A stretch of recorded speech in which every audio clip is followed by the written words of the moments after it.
খেলা হবে, আপনারা দেখবেন। এরার সাথে খেলতে গেলে আর কি লাগবে, আবে আলাই কয় কি। পুরান ঢাকার ভাষা ভাল লাগে মাঝে মাঝে, তবে আমার কাছে বেশি ভাল লাগে আমাদের স্বরাষ্ট্র উপদেষ্টা যিনি আছেন, মাঝে মাঝে অনেক মজা করে কথা বলেন। ইভেন প্রথম দিকে ওনারা নিয়ে একটু অ্যালার্জি আমারও ছিল, বাট লাস্ট কয়েক মাস উনি যেভাবে কাজ করছেন, বিভিন্ন জায়গায় লাল গালিচা অ্যাভয়েড করছেন, তেলবাজি ফুলটুল দেওয়া অ্যাভয়েড করছেন, তো সবকিছু মিলে আমার কাছে মনে হয়েছে হ্যাঁ, যে একজন উপদেষ্টা তিনি পারফেক্টলি যদি কাজ করতে চান এভাবে অনেকটা সরল ভাবেই কথা বলেন আমাদের স্বরাষ্ট্র উপদেষ্টা। কথা বলছি গত পরশুদিন থেকে সম্ভবত এই ঘটনার সূত্রপাত হলো নির্বাচন ফেব্রুয়ারিতে হবে না ডাক দিলেন কে? নাসিরউদ্দিন পাটোয়ারি।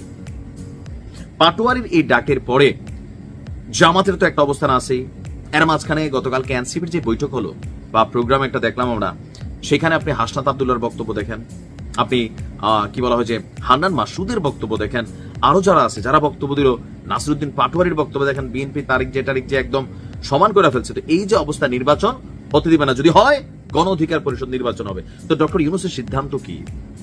ডক্টর ইউনূসের সিদ্ধান্ত ক্লিয়ার, খুবই ক্লিয়ার।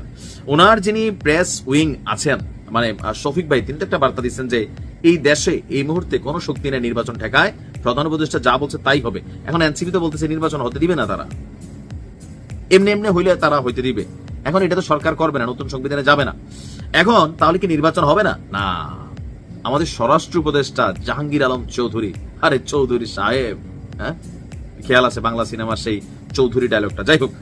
তো তিনি বলছেন জনগণ নির্বাচনমুখী হলে, সেই জনগণের কাঁধে না এই চোয়াল ফালানো হচ্ছে, জনগণ নির্বাচনমুখী হলে কোন শক্তি নির্বাচনে বাধা দিতে পারবে না।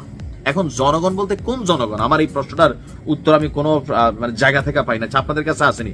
এই দেশে কি নিরপেক্ষ কোন জনগণ আছে? সত্যিকে কোনো না কোনো দলের সাপোর্টার, প্রত্যক্ষ পরোক্ষ অথবা ভাল লাগে। তো সেই ক্ষেত্রে কোন জনগণ? তো আমাদের স্বরাষ্ট্র উপদেষ্টা বলছেন রাজনীতির ব্যাপারে প্রধান উপদেষ্টার উপরে আমাদের কোনো ধরনের কথা নেই। স্যার যেই তারিখে বলছে, যেই মাসে বলছে, সেই মাসেই নির্বাচন হবে। এখানে কে কি বলল তা শোনার কোনো দরকার নাই। সাংবাদিকদের প্রশ্ন ছিল যে আপনার মানে এখন তো বিভিন্ন জায়গা থেকে জামাতও পিআর না হলে নির্বাচনে যাবে না, মাঠে নামার ঘোষণা, আবার প্রতি বিপ্লবের কথা শোনা যাচ্ছে। তো সবকিছু মিলে বিএনপি একমাত্র দল যারা শতভাগ নির্বাচনকে সাপোর্ট দিচ্ছে বা সরকারকে সাধুবাদ জানাচ্ছে। তো এই পরিস্থিতিতে নির্বাচনটা হবে কিনা একটা শঙ্কা কিন্তু চলে আসছে। তো বলছেন জনগণ যখন নির্বাচনের দিকে যাবে তখন কারো কোনো শক্তি নাই নির্বাচন বন্ধ করার। তার মানে নির্বাচন হচ্ছে, এমনকি নির্বাচনকে নিয়ে সরকারের সাথে এনসিপির একটা কনফ্লিক্ট কিন্তু তৈরি হতে যাচ্ছে, এমনকি বড় ধরনের কনফ্লিক্ট হবে। এনসিপি যা বলে এই পর্যন্ত তা কিন্তু মোটামুটি অনেক সময় করে আসছে, তবে সেটা অন্যান্য প্রেক্ষাপটে ডক্টর ইউনূসের বিরুদ্ধে সেজদা দেওয়া, তারপর হচ্ছে যে ওহিনাজিল করা, বাংলাদেশ না সারা পৃথিবীর ইতিহাসে নাকি ডক্টর ইউনূস একজন রাষ্ট্রপ্রধান যিনি ক্ষমতায় থাকা অবস্থায় বৈঠক করছেন গিয়ে লন্ডনে একটা দলের ভারপ্রাপ্ত চেয়ারম্যানের সাথে। তো তোমাদের সাথেও তো করছে, মিনিটে করে, উপদেষ্টা থাকাকালীন করতেছে, এমনি করতেছে, হেমনে করতেছে, এমনি সাপোর্ট দিচ্ছে। তো এগুলা যখন দিচ্ছে মানে এগুলাতে সরকারের দ্বিচারিতা আসতেছে না? ইজ ইট শুধু এনসিপির কোন সিদ্ধান্তের বাইরে গেলেই মনে হয় যে না বাংলাদেশে আর কোন দেশপ্রেমিক নেই, আমরা 5-7 জন আমরাই দেশপ্রেমিক এই দেশে? বিষয়টা এরকম। নির্বাচন হতে হবে মানে অবৈধভাবে ক্ষমতা দখল করে আমাদের এজেন্ডা বাস্তবায়ন করবে, এগুলো কিন্তু আওয়ামী লীগের সাথে উড়ে গেছে গা। দেশের নির্বাচন দরকার। মানুষ এখন অনেক কিছু বুঝতে শুরু করছে, তবে সরকার বনাম এনসিপি একটা বড় সংঘর্ষ ঘটতে পারে। মালদে ডায়লগটা হঠাৎ করে মনে পড়লো আমার। যাই হোক, মানে ভিডিওর সাথে এই ডায়লগের কোনো মিল নাই, মাঝে মাঝে মন চায়, ভাল লাগে, আবেগে বইলা ফেলি আর কি। পিনাকিদা আসলে কার? দেখেন আওয়ামী লীগ যতদিন ক্ষমতায় ছিল, আমি দায়িত্ব নিয়ে বলতেছি, আমার ফেসবুক ফ্রেন্ড লিস্ট এমন অনেকেই ছিল বিএনপির, জামাতের, গণহারে পিনাকির ভিডিও তারা মানে তারা ফেসবুকে আপলোড করতো এবং কি সাপোর্ট করতো। যেই সরকার পতন ঘটলো, বিএনপি আস্তে আস্তে সরতে শুরু করলো, জামাত কানেক্ট হতে শুরু করলো।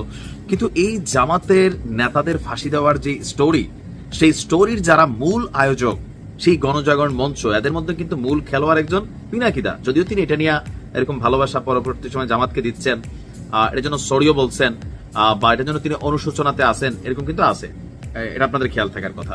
তো এই মুহূর্তে পিনাকিদার সবচেয়ে বেশি ফলোয়ার হচ্ছে জামাতের। আপনারা জানেন জামাতের টিম অনেক বড়, অনলাইন অফলাইন, যে গালি যদি কোনো কিছু খাই মাঝে মাঝে এগুলা কিন্তু ওইখান থেকে আসে, আবার ভালো কথাও কিন্তু জামাত থেকে আসে। পক্ষে গেলে এটা বাংলাদেশের পলিটিক্যাল চরিত্র। যাই হোক, কথার আলোচনা ওই জায়গায় না, কথার আলোচনা হচ্ছে হঠাৎ করে জামাতের বিরুদ্ধে অবস্থান নিতে পারবে, মানে অবস্থান নিতে যাচ্ছে পিনাকিদা। গতকালকে জামাত্রে বলছে যে ভিতরে কোন আপেলটা রাখছেন, টুকটুক আপেলটা দেশপ্রেমের, আমরা দেখান না, আমরা একটু কামড় দিয়ে দেখি টক না মিষ্টি তিতা নাকি টসটসা কসকসা, একটু দেখার জন্য। হঠাৎ করে কি হয়েছে, গতকালকে বেসিক্যালি কনক সারোয়ার ভাইয়ের একটা প্রোগ্রাম ছিল যেখানে সাংবাদিক ইলিয়াস, কনক সারোয়ার এবং পিনাকি ছিলেন। তো নির্বাচন নিয়ে কথার আলোচনার প্রেক্ষাপট ছিল। তো এক পর্যায়ে কনক সারোয়ার বলছিলেন যে জামাত আসলে কি চায়, তারা কি ঐতিহাসিক আবারও ভুল করতেছে 91-96 বা এই যে এই মুহূর্তে সর্বশেষ নির্বাচনের আগে আরো একটা যে বাগড়া দিল পিআর পদ্ধতি, তো এটা তো জামাত অনর অবস্থান আছে। তখন পিনাকিদা বলল যে দেশটা তো রাজনীতিবিদদেরকে আমরা দিয়া দেই নাই, আমাদের তো ওজন আছে, আমাদের তো ইয়া আছে। জামাতকে আমাদের সাথে বসতে চাইছে যদি পিআর নিয়ে জামাতের যে কোনো নেতার শীর্ষ নেতার সাথে আলটু পাল্টু, শব্দটা এরকমই শব্দ, আলটু পাল্টু নেতার সাথে তিনি বসবেন না, হাইকমান্ড টাইপের কেউ যদি থাকে তাদের সাথে বসবেন। পিআর নিয়ে জামাতের যে অবস্থান এটা সঠিক না। দেখেন ব্যক্তিগতভাবে আমিও কিন্তু বলছি, পিআর নিয়ে আমারও দুইটা নিউজ করা আছে যে পিআর পদ্ধতি বাংলাদেশে আসলে খুব বেশি কাজে দিবে না, এবং কি এটা খুবই জটিল একটা সিস্টেম।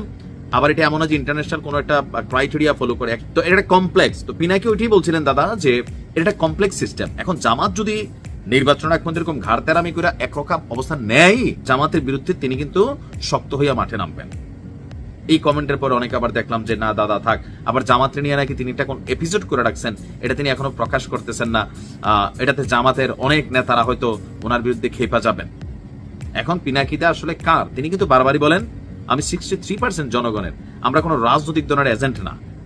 এখন যেই হারে তারা রাজনৈতিক দলগুলোর সাথে বিগ্রা বিগ্রিতে যাচ্ছে, তো সেই ক্ষেত্রে 3 দিন পরে যদি ঠিকই জামাতের নিয়ে, গতকালকের ভিডিও যারা দেখছেন আমার ধারণা 10-15% জামাতের কর্মীর কমেন্ট আমি দেখছিলাম, একটু মন খারাপের অনেকের অবস্থান দেখছিলাম।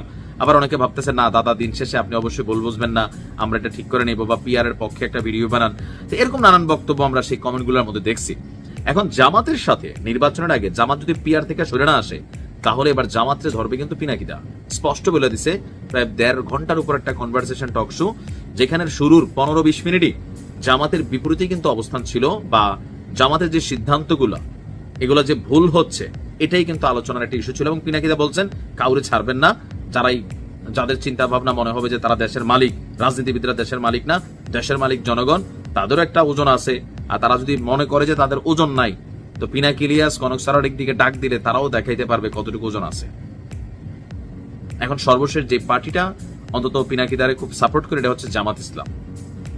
এখন দাদাকে আসলে রিস্ক নিবেন, আমার মনে হয় নিবেন, ঘাটতেরা আছে, আবার নাও নিতে পারেন, কারণ একটা এপিসোড তিনি কইরা জামাত খেপা যাবো দেখা, বা সামহাও তিনি জামাতকে কিছু ওইরকম ভাবে নেগেটিভলি আনতে চান না, এই জন্য নাকি এটা ফালাই রাখছে। এখন যদি প্রকাশ করে আবার কই ভেজাল কই লাগে। যাই হোক, পিনাকিদা আসলে কার বোঝা কষ্টকর, তবে বাংলাদেশের জন্য তারা কাজ করে, তাদের দাবি দিন শেষে আমাদেরকে কোনো রাজনৈতিক দল কিনতে পারবে না, আমরা দেশের জন্য কথা বলি, ওই 63% পিপল তাদেরকে রিপ্রেজেন্ট করি, এটা মানে ওনাদের বক্তব্য।